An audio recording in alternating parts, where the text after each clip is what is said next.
Shalom to all my brothers and sisters. Today we're going to be discussing Sukkot.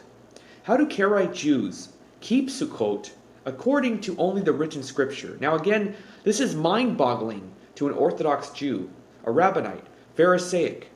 This is absolutely outrageous. Again, the claims that will be made by Orthodox Jews and Rabbinites obviously is, how can you possibly follow only what's written in Tanakh to keep all the festivals and all the holy days if you don't know how to keep them? It's not in Torah, it's not in Tanakh.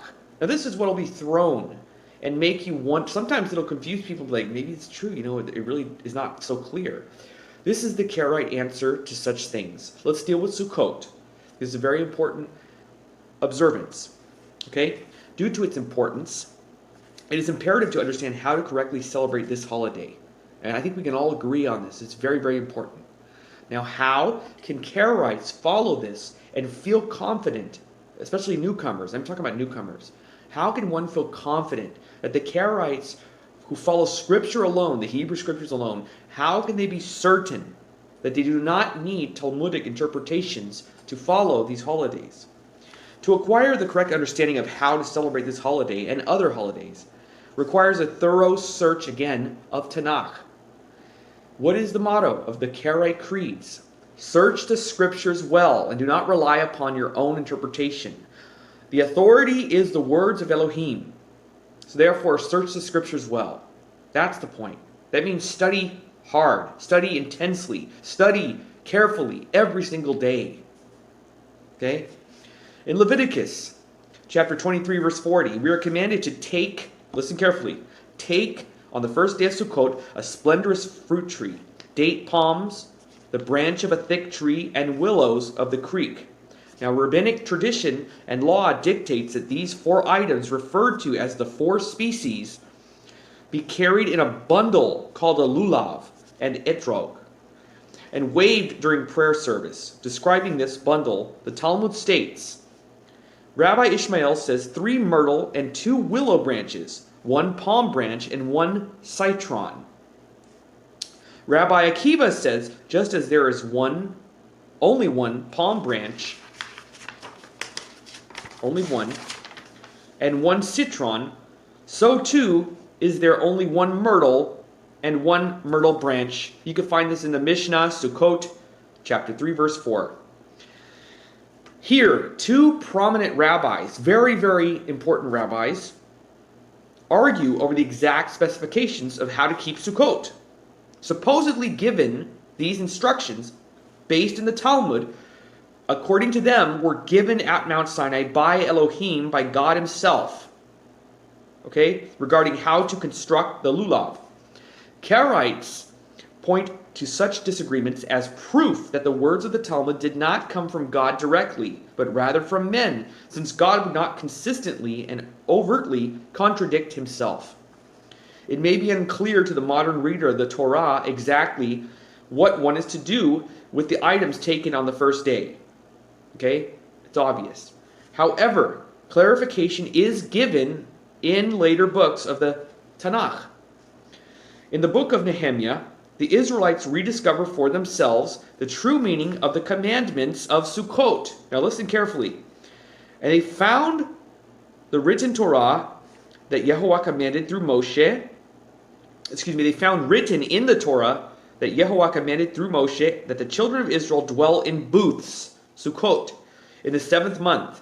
And concerning that which they heard in the public reading, they passed a voice through all their cities and Jerusalem, saying, Go out to the mountain and bring olive branches, and oil tree branches, and myrtle branches, and date branches, and branches of thick trees to make booths. Let me repeat, to make booths. That's what those are used for. Not just waving, but to make the actual booths themselves. As it is written. Again, that's in the scripture itself. As it is written in the Torah. Okay? And the people went out and they bought and they made for themselves booths. Each man on his roof and in their courtyards, and in the courtyard of the house of Elohim, and in the broad areas of the water gate and the broad areas of Ephraim's gate.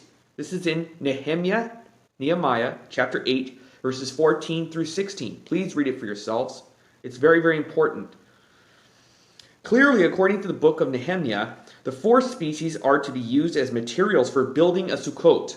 Okay? Indeed, according to Nehemiah chapter 8, verse 15, the Torah requires that we use the 4 species to build a sukkah as it is written. In other words, when they read Leviticus chapter 23, verse 40, they understood it to be commanding the taking of the 4 species for the purpose of building Sukkot. Karaites have always accepted the interpretation of Nehemiah in chapter 8, again, Nehemiah chapter 8, verses 14 through 16, over the contradictory interpretations laid out in the Talmud. Now again, I don't mean this video in any way disrespecting. I'm sorry if it came out that way. For my Orthodox brothers and sisters who are watching, I am deeply sorry if this came off offensive in any way. I do not mean this in any way offensive. I'm just answering the Karaite point of view of how to keep Sukkot according to the written scripture. Because we will be attacked about this and said, you guys are just going off your own, making up your own traditions, making up your own rules. No, that's not the truth. Again, that's not true. We follow the written words. We search the scriptures well for the interpretation. So again, I want to repeat. In Leviticus chapter 23, verse 40, it's very clear. We are commanded to take on the first day of Sukkot a splendorous fruit tree, date palms, the branch of a thick tree, and willows of the creek. Okay? Very, very clear. So in Nehemiah, it clarifies. Nehemiah chapter 8, verses 14 through 16. Go out to the mountain and bring olive branches and oil tree branches and myrtle branches and date branches and branches of thick trees to make booths, as it is written. So we're not inventing our own traditions. We follow the written words of Yehovah. And we follow Tanakh because it is the authority, the words of Elohim. So we're not making up our own theology. We're not lost in the wilderness without the Talmudic interpretations. We follow and study the scriptures of Tanakh very carefully and thoroughly for our answers. Shalom.